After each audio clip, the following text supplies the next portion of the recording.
Assalamualaikum warahmatullahi wabarakatuh. Alhamdulillahirabbil alamin. Puji dan syukur kepada Allah Subhanahu wa taala yang telah memberi hidayah kepada kita semua. Tak lupa selawat dan salam kepada Nabi Muhammad Shallallahu alaihi wasallam. Di sini kami diberi kesempatan untuk menyampaikan materi tentang demokrasi. Sebelumnya, perkenalkan saya Nanda Aulia selaku moderator yang akan memandu acara ini. Baik, acara ini saya akan buka dengan ucapan basmalah. Bismillahirrahmanirrahim. Untuk mempersingkat waktu, kepada pemateri 1 Ripaldi, saya persilakan. Terima kasih kepada moderator yang telah mempersilahkan saya untuk menjelaskan materi pertama. Materi pertama berisi tentang hakikat demokrasi dan pengertian demokrasi. Hakikat demokrasi dalam kehidupan bernegara. Kita tidak asing dengan istilah demokrasi. Demokrasi berasal dari dua kata dalam bahasa Yunani, yaitu demos dan kratos, yang artinya adalah sebagai kekuasaan dan kedaulatan. Kemudian pengertian demokrasi. Pengertian demokrasi ini diungkapkan oleh beberapa ahli. Yang pertama adalah Abraham Lincoln yang mengungkapkan bahwa demokrasi itu dari rakyat, oleh rakyat dan untuk rakyat. Kemudian yang kedua ada Joseph Schumpeter.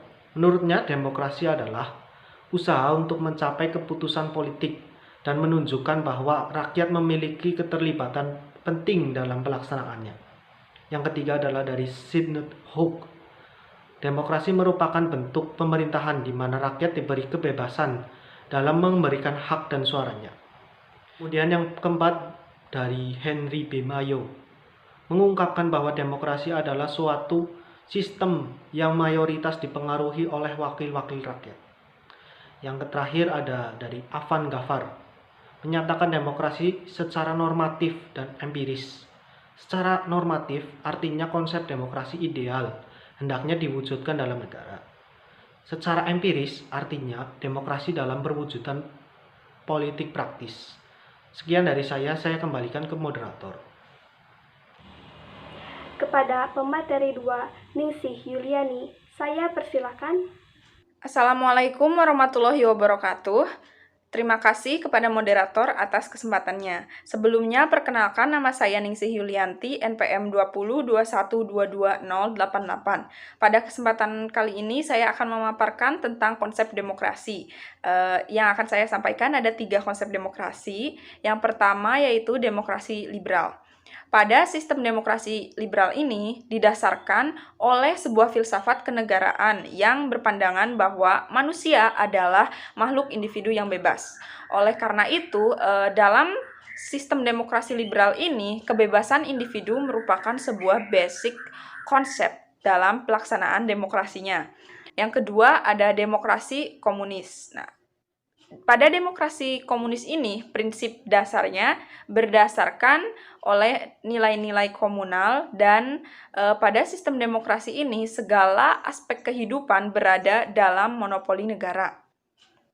Yang ketiga atau yang terakhir yaitu demokrasi Pancasila. Sistem demokrasi Pancasila ini dikembangkan secara konseptual berdasarkan filosofi bangsa Indonesia, identitas nasional, perspektif sejarah Indonesia, beserta elemen-elemen budaya bangsa. Demokrasi Pancasila memberikan kebebasan kepada warga negara untuk melakukan hak dan kewajibannya. Akan tetapi, kebebasan yang dimiliki warga negara harus dilakukan secara bertanggung jawab, sesuai dengan Pancasila, Undang-Undang Dasar Negara Republik Indonesia tahun 1945, serta norma yang berlaku dalam kehidupan berbangsa dan bernegara. Pada dasarnya, demokrasi merupakan paham yang diidentikan dengan sebuah konsep tentang kedaulatan rakyat. Pada sistem demokrasi Pancasila ini, rakyat merupakan sumber mutlak aspek bernegara demokrasi. Dan aspek demokrasi ini bertujuan agar rakyat seluas-luasnya dapat berperan dalam kehidupan bernegara. Nilai-nilai yang harus dipenuhi dalam kehidupan demokratis yang berdasarkan sistem demokrasi Pancasila ada 5. Yang pertama, penyelesaian konflik dengan baik. 2, menjunjung tinggi nilai-nilai pluralisme. 3, menghargai keanekaragaman. 4, penegakan keadilan. pengembangan ilmu pengetahuan dan teknologi, dan yang terakhir ada jaminan terhadap kebebasan. Sekian yang dapat saya sampaikan, saya kembalikan kepada moderator. Kepada pemateri 3, Hilda Sri Kasturi, saya persilakan. Terima kasih kepada moderator yang telah memberikan kesempatan kepada saya untuk memaparkan materi mengenai prinsip-prinsip demokrasi. Menurut Robert, ada beberapa prinsip-prinsip demokrasi. Yang pertama adalah adanya kontrol atau kendali atas pemerintahan. Hal ini berkaitan dengan kontrol pemerintahan atas keputusan mengenai kebijakan secara konstitusional yang diberikan kepada para pejabat yang dipilih. Pemerintahan yang telah terbentuk bertugas melaksanakan penyelenggaraan pemerintahan. Dalam penyelenggaraan pemerintahan, pemerintah tetap diawasi oleh lembaga legislatif, yaitu Dewan Perwakilan Rakyat dan Dewan Perwakilan Rakyat Daerah. Sistem kontrol yang dilakukan Dewan dapat terlihat dari penyusunan anggaran, peraturan perundang-undangan, dan melakukan uji kepatutan serta kelayakan pengangkatan pejabat negara. Lalu yang kedua, adanya pemilihan yang teliti dan jujur. Partisipasi warga negara sangat dibutuhkan dalam demokrasi. Partisipasi warga negara akan membantu dalam mewujudkan demokrasi. Ini akan membantu dalam mewujudkan kehidupan suatu negara yang lebih demokratis. Partisipasi yang dilakukan warga negara tidak hanya sekedar ikut-ikutan dalam meramaikan demokrasi. Warga negara harus memiliki sikap teliti dan jujur dalam berpartisipasi. Namun bukan hanya warga negara saja, akan tetapi para pejabat yang dipilih juga harus melalui pemilihan yang teliti dan jujur, di mana seperti paksaan atau adanya pensogokan itu akan dianggap sebagai sesuatu yang tidak umum. Lalu, yang ketiga adanya hak dipilih dan memilih. Demokrasi menjamin hak pilih dan dipilih warga negara. Hak pilih dapat digunakan warga negara untuk terlibat secara langsung dalam pemilihan umum. Artinya, secara praksis, semua orang dewasa berhak untuk memilih pejabat atau mencalonkan diri pada jabatan di pemerintahan. Warga negara yang memenuhi syarat dapat mencalonkan diri sebagai calon kepala daerah, misalnya, atau calon legislatif, dan lain sebagainya. Hak memilih memberikan hak kepada warga negara untuk menentukan pilihan calon wakil rakyat yang akan mewakilinya dalam pemerintahan. Pelaksanaan hak ini harus dimanfaatkan dengan sebaik mungkin dan harus paham juga warga negaranya bagaimana cara memanfaatkan hak pilih dan dipilih dengan cara yang cerdas dan juga bijak. Nah, mungkin hanya itu saja yang dapat saya sampaikan. Saya kembalikan kepada moderator. Kepada pemateri 4, Neng Elia Nurrohmah, saya persilakan. Saya ucapkan terima kasih kepada moderator. Saya Neng Elia Nurrohmah dengan NPM 202122036 akan menjelaskan tentang prinsip-prinsip demokrasi. Selanjutnya ada kebebasan menyatakan pendapat tanpa ancaman. Warga negara harus mendapatkan ruang untuk menyampaikan aspirasi secara bebas dan bertanggung jawab untuk menyukseskan program pembangunan. Jadi seharusnya warga negara itu diberikan ruang untuk menyampaikan aspirasinya guna membangun negaranya gitu. Selanjutnya adanya kebebasan mengakses informasi. Informasi yang akan diterima rakyat haruslah dapat diakses dengan mudah, dengan keakuratan yang baik dan benar. Nah, di sini seharusnya pemerintah menyampaikan informasi terkait kebijakan dengan benar dan kita mudah mengakses informasi tersebut. Jadi, seharusnya pemerintah itu mensosialisasikan kebijakan, terus memberikan kebebasan kepada pers sebagai penyambung informasi dari pemerintah kepada rakyat atau sebaliknya, seperti itu. Selanjutnya ada kebebasan berserikat yang terbuka. Setiap warga negara memiliki hak berserikat dan menyampaikan aspirasi dan ide untuk pembangunan melalui perserikatan. Mungkin sekian dari saya kembalikan kepada moderator. Kepada pemateri 5, Harir Hanifah Andarto, saya persilakan. Terima kasih kepada moderator yang telah mempersilahkan saya untuk menjelaskan materi tentang landasan demokrasi di Indonesia. Negara Indonesia adalah sebuah negara yang dalam berbagai aspek kehidupannya berdasarkan sistem hukum. Dapat dimaknai bahwa antara pemerintah dan lembaga-lembaga negara dalam pelaksanaan tugasnya harus didasari oleh sumber hukum yang berlaku. Setiap warga negara memiliki persamaan dan kedudukan yang sama di hadapan hukum. Asas persamaan ini harus tercermin dalam menjalankan roda kehidupan bernegara. Negara berlandaskan nilai-nilai konstitusional dan tidak bersifat absolutisme. Dengan sistem konstitusional, diharapkan pemerintah dalam menjalankan roda pemerintahan dapat dibatasi oleh ketentuan-ketentuan yang berlaku dalam konstitusi. Demokrasi merupakan sebuah konsep yang tidak muncul begitu saja, melainkan adanya sebuah proses panjang. Dalam proses panjang tersebut, terdapat beberapa faktor pendorong tumbuhnya nilai-nilai demokrasi. Menurut Holisin, faktor pendorong tumbuhnya nilai-nilai demokrasi ada 7.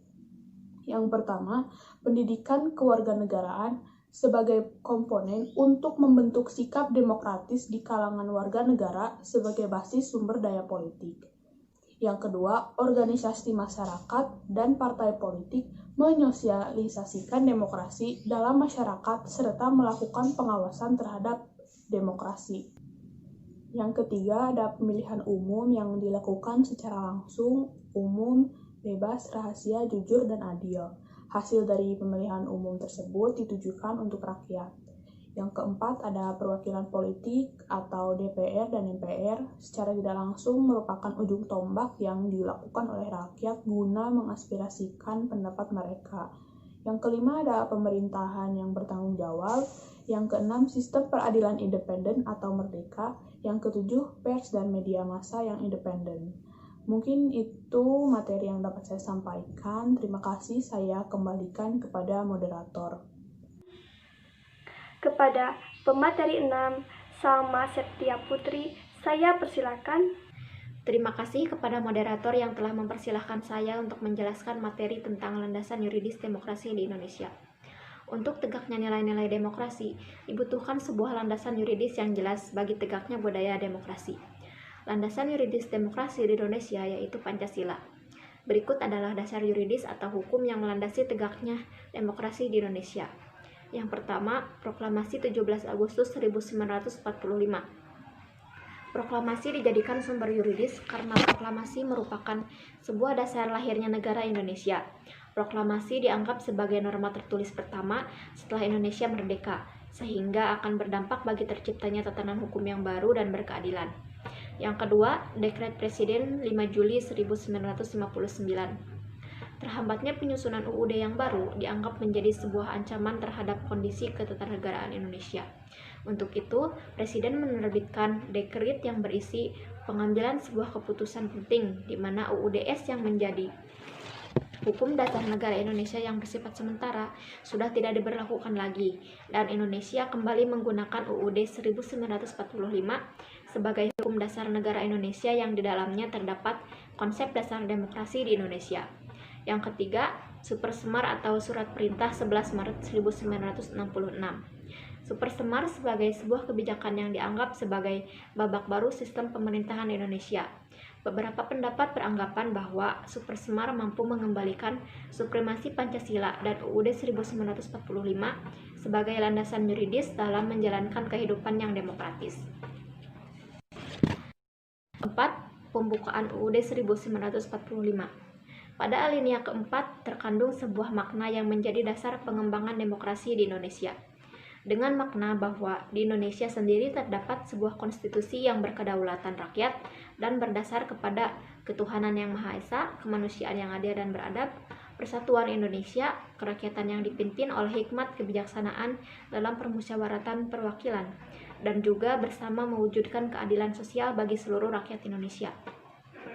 Dapat disimpulkan bahwa pembukaan UUD 1945, terutama alinea keempat, menitikberatkan kepada jalannya kehidupan demokrasi dan nilai-nilai Pancasila. Yang kelima, Pasal 1 Ayat 2 UUD 1945. Landasan yuridis mengenai demokrasi tercantum dalam pasal 1 ayat 2 UUD 1945 yang berisi kedaulatan berada di tangan rakyat dan dilaksanakan menurut UUD. Dengan ini sudah bisa dibuktikan bahwa negara Indonesia dalam menjalankan roda kehidupan berbangsa dan bernegara menggunakan prinsip demokrasi. Yang keenam, pasal 28 UUD 1945 menyebutkan bahwa rakyat atau warga negara Indonesia bebas untuk berkumpul, mengeluarkan pendapat, baik tulisan, lisan, ataupun bentuk-bentuk lainnya. Dari pasal 28 UUD 1945 dapat dianalisis bahwa rakyat diberikan akses yang seluas-luasnya untuk ikut berpartisipasi dalam penyelenggaraan pemerintahan. Yang ketujuh, pasal 28E UUD 1945 ayat 3 yang berbunyi setiap orang berhak atas kebebasan berserikat, berkumpul, dan mengeluarkan pendapat. Dalam pasal ini, penjaminan terhadap kebebasan rakyat dalam penyampaian pendapat dan aspirasinya. Saya kembalikan ke moderator. Kepada pemateri 7, Sylvia Julaini, saya persilahkan. Terima kasih kepada moderator yang telah mempersilahkan saya untuk menjelaskan materi tentang periodisasi demokrasi di Indonesia. Periodisasi demokrasi di Indonesia. Yang pertama, demokrasi di Indonesia pada 1945 sampai 1959. Pada periode ini, di Indonesia menerapkan prinsip demokrasi parlementer. Sistem parlementer yang didasari oleh Undang-Undang Dasar 1945 dan 1950, namun dinyatakan tidak cocok diterapkan di Indonesia. Kedua, demokrasi di Indonesia periode 1959 sampai 1965. Pada periode ini, pemerintah dalam menyelenggarakan pemerintahan menganut sistem demokrasi terpimpin. Demokrasi di Indonesia periode 1965 sampai 1998. Pada periode ini, demokrasi terpimpin digantikan oleh demokrasi Pancasila.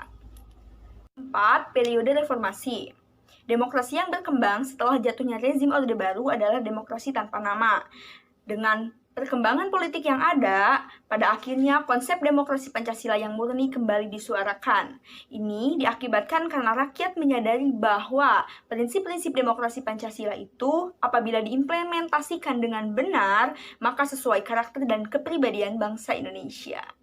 Jadi pada saat ini, walaupun demokrasi di Indonesia tanpa nama, tetapi dalam pelaksanaannya sistem demokrasi yang dibangun sesuai nilai-nilai Pancasila dan asas kekeluargaan serta gotong royong. Dan terima kasih, saya kembalikan ke moderator.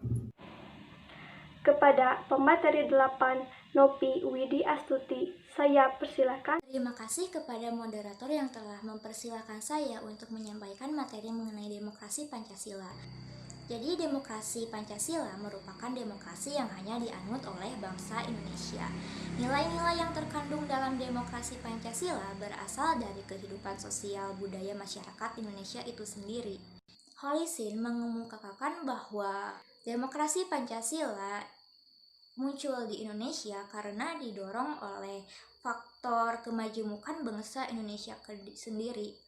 Kemajemukan tersebut diantaranya yang pertama adalah persamaan bagi seluruh rakyat Indonesia. Maksudnya, setiap warga negara memiliki persamaan derajat sebagai manusia seutuhnya dan sebagai bangsa Indonesia seluruhnya. Atas kesamaan tersebut, semua warga negara Indonesia memiliki hak dan kewajiban yang sama dalam semua bidang kehidupan. Lalu, kemajemukan yang kedua ada keseimbangan antara hak dan kewajiban. Maksudnya, setiap warga negara memiliki hak dan kewajiban yang seimbang. Keseimbangan ini sesuai dengan upaya untuk melindungi harkat dan martabat manusia. Sila kedua Pancasila merupakan sila yang menjunjung tinggi perlindungan harkat dan martabat. Selanjutnya, kemajemukan yang ketiga adalah pelaksanaan kebebasan yang bertanggung jawab secara moral kepada Tuhan Yang Maha Esa, diri sendiri, dan orang lain. Demokrasi Pancasila memberikan kebebasan kepada setiap warga negara untuk melaksanakan kebebasannya. Akan tetapi perlu diingat bahwa kebebasan yang terdapat dalam konsep demokrasi Pancasila adalah kebebasan yang bertanggung jawab. Lalu, kemajemukan yang keempat adalah mewujudkan rasa keadilan sosial. Salah satu tujuan dari demokrasi ialah mewujudkan rasa keadilan sosial. Konsep tentang rasa keadilan sosial sesuai dengan nilai kelima Pancasila, yaitu keadilan sosial bagi seluruh rakyat Indonesia. Jadi, warga negara memiliki rasa keadilan yang harus dijunjung tinggi. Keadilan ini bukan hal yang harus diperjuangkan, karena pada hakikatnya setiap warga negara harus sudah memiliki keadilan sosial. Selanjutnya adalah pengambilan keputusan dengan musyawarah. Musyawarah merupakan salah satu bagian dari demokrasi Pancasila sebagaimana terdapat dalam sila keempat Pancasila, yaitu kerakyatan yang dipimpin oleh hikmat kebijaksanaan dalam permusyawaratan perwakilan. Landasan gotong royong yang menjadi ciri khas bangsa Indonesia merupakan dasar bagi upaya pengambilan keputusan dengan musyawarah. Lalu selanjutnya adalah mengutamakan persatuan nasional dan kekeluargaan. Seperti yang telah kita ketahui, sila ketiga Pancasila berisi Persatuan Indonesia.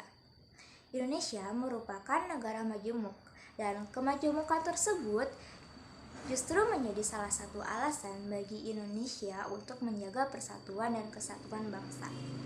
Persatuan ini senantiasa dijaga dan diupayakan untuk tetap ada dalam rangka memperkukuh negara kesatuan Republik Indonesia. Dan yang terakhir adalah menjunjung tinggi tujuan dan cita-cita nasional.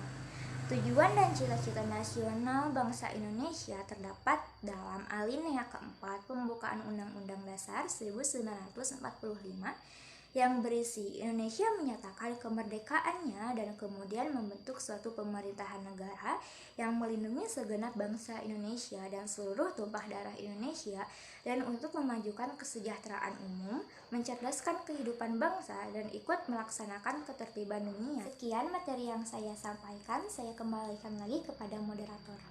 Kepada pemateri 9, Andini Salma, saya persilakan. Baik, terima kasih kepada moderator atas waktunya. Perkenalkan, saya Andini Salma Afifah, NPM 2021222033. Di sini saya akan menjelaskan mengenai nilai-nilai demokrasi rakyat. Nah, pada umumnya nilai-nilai demokrasi rakyat ini hampir mirip atau mungkin sama seperti nilai Pancasila murni ya. Nah, nilai Pancasila murni yang dapat digali itu diantaranya yang pertama, ketuhanan yang Maha Esa.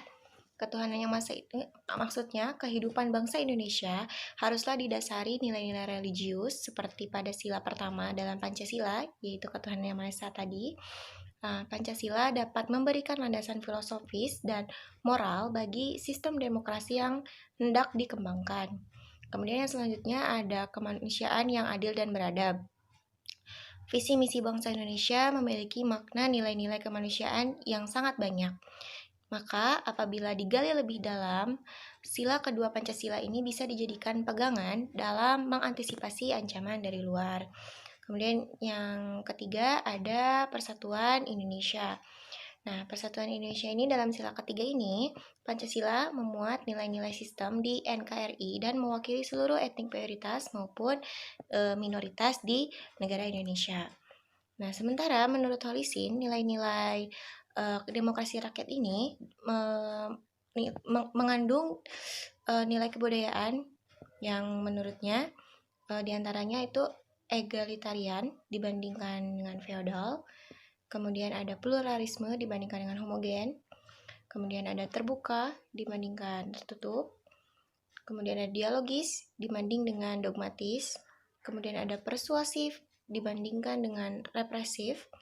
Kemudian ada distribusi dibandingkan dengan akumulasi kekuasaan. Kemudian ada sensor kuratif dibandingkan sensor preventif. Yang terakhir didasarkan pada pemilihan dibandingkan penunjukan. Mungkin itu yang bisa saya sampaikan. Saya kembalikan lagi ke moderator. Kepada pemateri 10, Dimas Subarkah, saya persilakan. Assalamualaikum warahmatullahi wabarakatuh. Nama saya Dimas Subarkah, NPM 2021222103. Akan mempresentasikan materi yang selanjutnya. Untuk materi yang selanjutnya yaitu poin D, demokrasi, permusyawaratan atau kerakyatan yang dipimpin oleh hikmah kebijaksanaan dalam permusyawaratan perwakilan. Sila keempat dalam Pancasila ini merupakan sila yang sangat penting dalam kestabilan demokrasi di Indonesia. Sila ini memberikan solusi dalam pemecahan masalah dan pengambilan keputusan yang berdasarkan musyawarah untuk mufakat. Selanjutnya yaitu poin E, keadilan sosial bagi seluruh rakyat Indonesia. Menurut Syarbani, keadilan sosial adalah keadilan yang berlaku di segala bidang, baik material maupun spiritual.